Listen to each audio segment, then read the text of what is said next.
കാരണം സംവരണമല്ല, മറിച്ച് അവർ മത്സരിച്ച് വന്ന അവർക്ക് കൃത്യമായി ഒരു മെമ്പർ ആയിരിക്കാമെന്നല്ലാതെ ബഹുമാനപ്പെട്ട തങ്ങൾ തീരുമാനമെടുത്തു അത് അവർക്ക് കൊടുക്കണം. അവരുടെ പിതാവിന്റെ ഓർമ്മയും കൂടി വെച്ചുകൊണ്ട് കൊടുത്തു. നിങ്ങൾക്കറിയാമല്ലോ, പിച്ചി ഇവിടെ ജില്ലാ പഞ്ചായത്തിൽ അവരാണിപ്പോ അതിന്റെ ഉപാധ്യക്ഷയായി നിൽക്കുന്നത്. അതുപോലെ തന്നെ പഴയകാല ചരിത്രം വെച്ച് നോക്കൂ നിങ്ങൾ. ഇവിടെ പണ്ട് കാലഘട്ടത്തിൽ മലപ്പുറത്ത് ഇപ്പോ ഒരു പള്ളി നിൽപ്പുണ്ട്, ക്രിസ്ത്യൻ പള്ളി. ആ ക്രിസ്ത്യൻ പള്ളി ആ സമുദായത്തിൽപ്പെട്ട ഒരാളാണ് ഇപ്പൊ വളരെ മോശമായി ഇത് എണ്ണി പറഞ്ഞിട്ടുള്ളത് എന്നതുകൊണ്ടാണ് ഞാൻ പറയുന്നത്. ആ പള്ളി ഇവിടെ മുനിസിപ്പാലിറ്റി പൊന്നും വിലക്കെടുത്തതായിരുന്നു, വില കൊടുത്തെടുത്തായിരുന്നു ആ പള്ളിയുടെ ഒരു ഭാഗം. പക്ഷെ ആ കച്ചവടത്തിൽ അവർക്ക് അവിടെ ചർച്ച ഉണ്ടാക്കാനുള്ള ആഗ്രഹമുള്ളത് കൊണ്ട് കോഴിക്കോട് നിന്ന് ബിഷപ്പ് നേരെ പാണക്കാട് പൂക്കോയത്തങ്ങളുടെ അടുത്ത് വന്നു. പാണക്കാട് പൂക്കോയത്തങ്ങളുടെ അടുത്ത് വന്നിട്ട് അത് ഒന്ന് പിൻവലിച്ച ആ സ്ഥലം ഞങ്ങൾക്ക് തിരിച്ചു തരണമെന്ന് പറഞ്ഞു. മുനിസിപ്പാലിറ്റി ആണെങ്കിൽ തീരുമാനമെടുത്തുകൊണ്ട് അത് വളരെ വ്യക്തമായി അക്വയർ ചെയ്ത് അവിടെ ഓഫീസും മറ്റു കാര്യങ്ങളും ഉണ്ടാക്കാനുള്ള സംവിധാനം പൂർത്തിയാക്കി കഴിഞ്ഞിരുന്നു. അന്ന് എം അബൂബക്കർ എന്ന് പറയുന്ന അന്നത്തെ പ്രധാനപ്പെട്ട വ്യക്തിത്വം നിങ്ങൾക്കറിയാം. അന്നത്തെ മുനിസിപ്പൽ ചെയർമാനെ വിളിച്ചിട്ട് പൂക്കോയത്തങ്ങൾ പറഞ്ഞു, അവർ ചർച്ച ഉണ്ടാക്കാൻ ആഗ്രഹിക്കുന്ന സ്ഥലം അവർക്ക് വിട്ടുകൊടുക്കണം. മലപ്പുറത്തെ ചൊറിയുന്ന ചെറിയാനോട് വളരെ വ്യക്തമായി വിനയപൂർവ്വം പറയുന്നു, വളരെ കൃത്യമായി പറയുന്നു. ആ പള്ളി ക്രിസ്ത്യൻ പള്ളിയോട് ഉയർന്നു നിൽക്കുന്നത് വിനയപൂർവ്വമാണ് ഞാൻ പറയുന്നത്. പാണക്കാട്ടെ പൂക്കോയത്തങ്ങൾ തീരുമാനമെടുത്തത് കൊണ്ടാണ്. അതാണ് പൂക്കോയത്തങ്ങളുടെ പൈതൃകം, സൗഹൃദത്തിന്റെ പൈതൃകം. ഒരു മുനിസിപ്പൽ ഓഫീസ് സംവിധാനം നിങ്ങൾക്ക് തടസ്സമാണെങ്കിൽ അത് ബുദ്ധിമുട്ടാക്കുന്നില്ല. അന്യ സമുദായത്തിന്റെ ഒരു പള്ളി ഇപ്പോഴും മലപ്പുറത്ത് ജ്വലിച്ചു നിൽക്കുന്നത് മറ്റൊരു സമുദായത്തിന്റെ പള്ളിയാണ്. ഒരു കെറിവും നമുക്കില്ല, ഒരു വിദ്വേഷവും നമുക്കില്ല. നിങ്ങൾ പഠിച്ചു നോക്കൂ. ആ രീതിയിൽ ഈ സമൂഹത്തിൽ സൗഹൃദം മാത്രം പഠിപ്പിക്കുന്ന പ്രവർത്തനമാണ് സമത്വ കേരള ജംഇയ്യത്തുൽ ഉലമ ചെയ്യുന്നതും പാണക്കാട് കുടുംബം ചെയ്യുന്നതും മുസ്ലിം ഉമ്മത്ത് ചെയ്യുന്നത്. ഞങ്ങൾ ഉസ്താദുമാരൊക്കെ പഠിപ്പിച്ചതാണ്. ശൈഖുനാ ശംസുൽ ഉലമ പ്രസംഗിക്കുമ്പോൾ എനിക്കൊക്കെ നേരിട്ട് നിർദ്ദേശിച്ചിട്ടുണ്ട്, രാജ്യത്തിന്റെ നിയമങ്ങൾക്കെതിരെ വർഗീയത ഉണ്ടാക്കുന്ന രീതിയിൽ, മറ്റു സമുദായത്തെ വേദനിപ്പിക്കുന്ന രീതിയിൽ ഒരിക്കലും ഒരു വാക്ക് പറഞ്ഞു പോകരുത്. നേരെ മറിച്ച് ഇവിടെ ചെറിയ ഇപ്പൊ പ്രചരിപ്പിക്കുന്ന എന്താണ്, പച്ചിലങ്ങ് പറയല്ലേ അമീറും കുഞ്ഞാലിക്കുട്ടിയും അതുപോലെ തന്നെ അസനും ഒക്കെ ഭരിക്കുമെന്ന് പറഞ്ഞിട്ട് ഇലക്ഷനിൽ ഇസ്ലാമോ ഫോബിയ ഉണ്ടാക്കൽ. നിങ്ങൾ ആർക്ക് വോട്ട് ചെയ്യണമെന്നല്ല ഞങ്ങൾ പറയുന്നത്. ഈ ഇസ്ലാമോ ഫോബിയ ഉണ്ടാക്കരുത്, അത് വലിയ അപകടകരമാണ്. ഇതിലപ്പുറം ഞങ്ങൾ എന്തെങ്കിലും പരാതി പറഞ്ഞിട്ടുണ്ടോ? കൂടത്തിന്റെ ഏറ്റവും പ്രധാനപ്പെട്ട സ്ഥിരാകേന്ദ്രങ്ങളൊക്കെ ഒരേ സമുദായത്തിന്റെ കയ്യിൽപ്പെട്ടപ്പോഴും മലപ്പുറത്ത് ഒരു പ്രമേയം ഞങ്ങൾ പാസ്സാക്കിയിട്ടില്ല. കാരണം നമുക്കതിൽ താല്പര്യമില്ല, മതം നോക്കി ചെയ്യാറില്ല. ഒരു ഭരണകൂടത്തിന്റെ ഏറ്റവും വലിയ സ്ഥിരാകേന്ദ്രം എന്ന് പറഞ്ഞാൽ ആരാ? മുഖ്യമന്ത്രി, പിന്നെ ആരാ? DGP, പിന്നെ ആരാ? ഏറ്റവും പ്രധാനമായി ചീഫ് സെക്രട്ടറി. ഈ മൂന്നാണ് ഒരു ഭരണകൂടത്തിന്റെ കേന്ദ്രം. ഭരണത്തിന്റെ പ്രധാനപ്പെട്ട കേന്ദ്രം ഇത് മൂന്നെണ്ണാണ്. കേരളത്തിന്റെ ചരിത്രത്തിൽ മറക്കാൻ പാടില്ല. കെ കരുണാകരൻ കേരളത്തിന്റെ മുഖ്യമന്ത്രിയായിരുന്നു. അതുപോലെ തന്നെ അന്ന് അദ്ദേഹത്തിന്റെ അതേ സമുദായത്തിലുള്ള പത്മകുമാറാണ് കേരളത്തിലെ ചീഫ് സെക്രട്ടറി. അതേ സമുദായത്തിലുള്ള മധുസൂദനാണ് DGP. മൂന്നാളും ഒന്നും മലപ്പുറത്ത് ആരും പറഞ്ഞിട്ടില്ല. നമ്മളത് എണ്ണിയിട്ടില്ല, നമ്മളതിന്റെ മതം നോക്കിയിട്ടില്ല. ഇപ്പോഴാണ് ചരിത്രം വായിച്ചു നോക്കുമ്പോൾ നമുക്ക് തോന്നി വരുന്നത്. അത് തോന്നിപ്പിക്കരുത്, ഞങ്ങൾക്ക് അതിൽ പ്രശ്നമില്ല. ആന്റണി മുഖ്യമന്ത്രിയായി കേരളത്തിൽ. AK ആന്റണി മുഖ്യമന്ത്രിയായപ്പോ ആന്റണി മുഖ്യമന്ത്രി അദ്ദേഹത്തിന്റെ അതേ സമുദായത്തിലുള്ള ബാബു ജേക്കബാണ് ചീഫ് സെക്രട്ടറി. അതുപോലെ തന്നെ അദ്ദേഹത്തിന്റെ അതേ സമുദായത്തിൽപ്പെട്ട ഹോർമീസ് തരകനാണ് DGP. ഞങ്ങൾ അവർ പരാതി പറഞ്ഞിട്ടില്ല, അവർ ഉദ്യോഗസ്ഥന്മാരാണ്. നമുക്കതിന് പരാതിയില്ല, യാതൊരു പരാതിയില്ല. മതം നോക്കിയിട്ടല്ല നമ്മൾ ഉദ്യോഗസ്ഥരെ വിലയിരുത്തുന്നത്, പ്രവർത്തനം നോക്കിയിട്ടാണ്. മുസ്ലിം ആണെങ്കിലും ദോഷം ചെയ്താൽ ദോഷം തന്നെയാ, അവിടെ മുസ്ലിമിനെ നിൽക്കൂല. നിങ്ങൾ ഓർക്കണം, ആന്റണിയെ കൊണ്ടുവന്ന് മത്സരിപ്പിച്ചത് തിരുരങ്ങാടിയാണ്. രാഷ്ട്രീയമല്ല ഈ പറയുന്നത്, മലപ്പുറത്തിന്റെ സൗഹൃദമാണ് പറയുന്നത്. ആന്റണി തിരുരങ്ങാടിയിൽ മത്സരിക്കുന്ന സമയത്ത് അവിടെ ക്രൈസ്തവ കുടുംബം എത്ര ഉണ്ട്?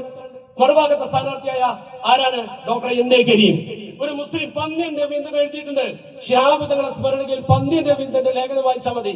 പന്ന്യൻ രവീന്ദ്രൻ പറഞ്ഞു, അദ്ദേഹം അതിൽ എഴുതിയിട്ടുണ്ട് മനോഹരമായിട്ട്. ഈ ഇലക്ഷന്റെ 3 ദിവസം മുമ്പ് ഞാൻ അവിടെ പ്രചരണം നടത്തുമ്പോൾ ഹാജിയാരുടെ വീട്ടിലായിരുന്നു ഭക്ഷണം. ആ ഹാജിയാരുടെ വീട്ടിൽ പോയി ഭക്ഷണം കഴിച്ചു. പന്ന്യൻ രവീന്ദ്രന്റെ വാക്ക് ഷിഹാബ് തങ്ങളെ സ്മരണയിലുണ്ട്. തെളിവ് സഹിതമാണ് ഞാൻ പറയുന്നത്, നിങ്ങൾക്ക് വായിച്ചാൽ കിട്ടും.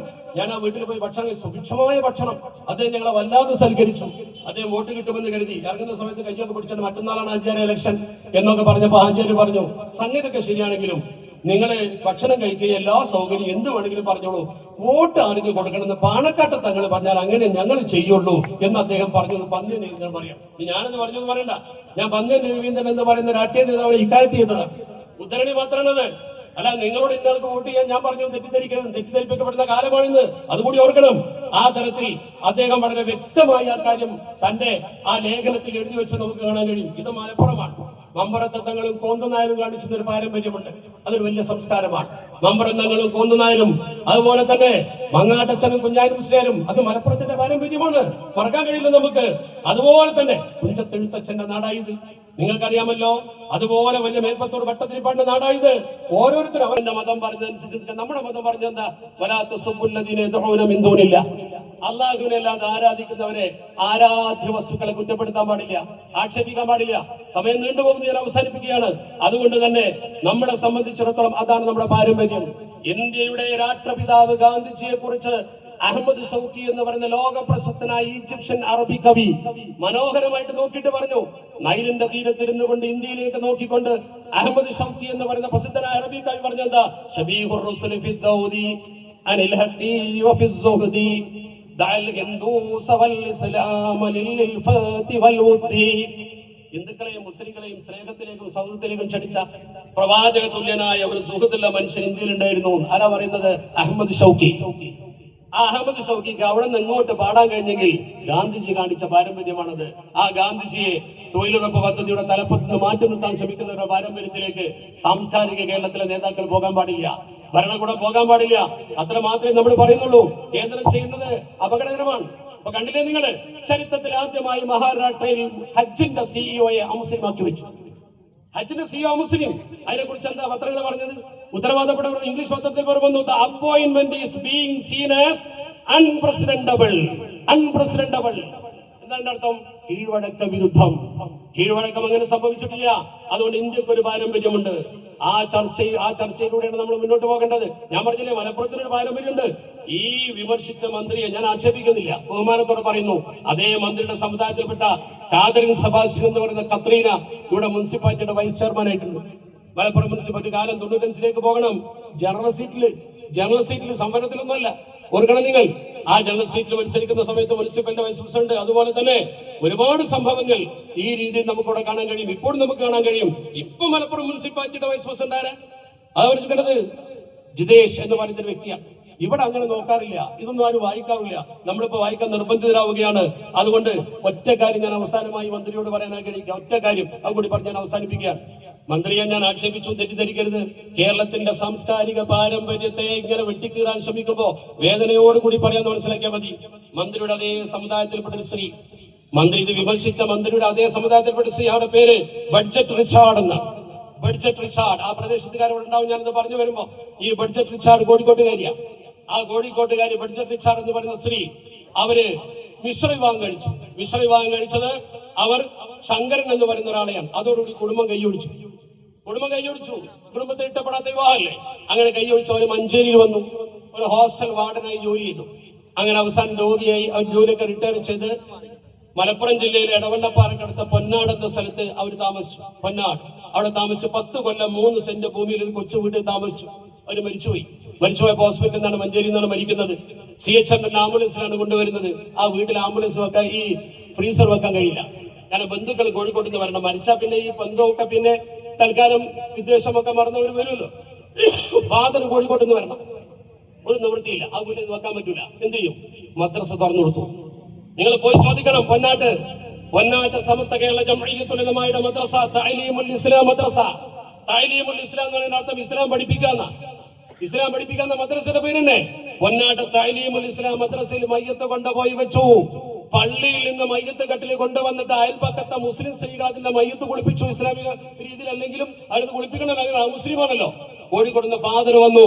സമത്വയുടെ മദ്രസക്കുള്ളിൽ ഫാദർ കയറിയിട്ട് ആ ഫാദർ അവരുടെ മതപരമായ ചടങ്ങ് മുഴുവൻ നടത്തിയിട്ട് ആംബുലൻസിൽ കോഴിക്കോട്ടേക്ക് കൊണ്ടുപോയി. ഒരു മരിച്ച പെണ്ണിന്റെ ജാതി നോക്കാതെ ക്രൈസ്തവ സ്ത്രീക്ക് സമത്വയുടെ മദ്രസ തുറന്നു കൊടുത്തുകൊണ്ട് മുസ്ലിം സ്ത്രീകൾ സഹകരിച്ചുകൊണ്ട് അവർക്ക് എല്ലാം ചെയ്തു കൊടുത്ത ഫാദർ ക്രൈസ്തവ വിധി അനുസരിച്ച് സമത്വയുടെ മദ്രസയിൽ അവരുടെ എല്ലാ മതകർമ്മങ്ങളും നടത്തിയെങ്കിൽ ആ ജില്ലയാണ് മലപ്പുറം എന്ന് ചൊറിയാൻ വന്ന മന്ത്രി പഠിക്കണമെന്ന് മാത്രമേ ഈ സന്ദർഭത്തിൽ എനിക്ക് സൂചിപ്പിക്കാനുള്ള. കുറ്റപ്പെടുത്തുകയല്ല. കേരളത്തിന്റെ സാംസ്കാരിക പാരമ്പര്യത്തെ കീറിമുറിക്കരുത്. ആ സാംസ്കാരിക പാരമ്പര്യത്തെ കെട്ടിപ്പിടിച്ചു നിൽക്കണം. അതാണ് നമ്മൾ ആഗ്രഹിക്കുന്നത്. ഒരുപാട് കാര്യം പറയാനുണ്ട്. എന്റെ 2 സുഹൃത്തുക്കൾ നാസർ ഫൈസിയും അതുപോലെ തന്നെ ബഹുമാനപ്പെട്ട ഓണംപള്ളിയും രണ്ടുപേരും ഒരുപാട് കാര്യങ്ങൾ നിങ്ങളോട് പറയും. അത് കേട്ടിട്ടേ പിരിയാവൂ. നമുക്ക് അല്ലാഹു സുബ്ഹാനഹു വ തആല സമത്വക്കൊപ്പം നിന്നുകൊണ്ട് മുന്നോട്ട് പോകാൻ തൗഫീഖ് നൽകട്ടെ. അല്ലാഹു സുബ്ഹാനഹു വ തആല പരിചയപ്പെടുത്തിയ ശിഹാബ് എന്ന് പറയുന്ന ആ വസ്തുവാണ് ഇരിക്കുന്നത്. നിങ്ങൾക്കറിയുമോ? പരിശുദ്ധ ഖുർആൻ പറഞ്ഞു സൂറത്തിന്റെ ഇദ് ഖാല മൂസാ ലി അഹ്ലിഹി ഇന്നി ആനസ്തു നാറാ, ഞാൻ അഗ്നി കാണുന്നു, ഒരു വെളിച്ചം കാണുന്നു. സആതീകും മിൻഹാ ബിഖബരിൻ ഔ ആതീകും ബിശിഹാബിൻ ഖബസിൻ. പരിശുദ്ധ ഖുർആൻ ബിശിഹാബിൻ ഖബസിൻ, ഞാൻ ഒരു തീപ്പന്തം കാണുന്നുണ്ട്. വളരെ തീനാളം കാണുന്നുണ്ട്. അവിടെ കൃത്യമായി പറയുന്നു ഷിഹാബ് എന്ന പദത്തിന്റെ അർത്ഥം തീപ്പന്തമാണ്. മാത്രമല്ല മഹത്തുക്കൾ വ്യാഖ്യാനിച്ചു അന്നജുമുൽ മുദിഉൽ ലാമിഉ.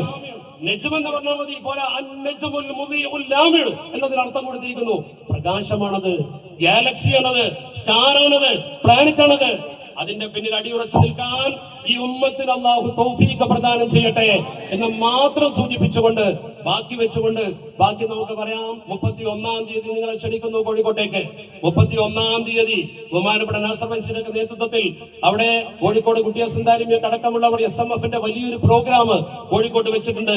അതിന്റെ വെന്യൂ, സമയം, പ്രവർത്തനം ഒക്കെ നാസർ വൈസി പറയും. അല്ലാഹു അനുഗ്രഹിക്കട്ടെ. അല്പം നീണ്ടുപോയെങ്കിൽ ക്ഷമിക്കണം. വാഹൃദാവാൻ അൽഹംദുലില്ലാഹ്.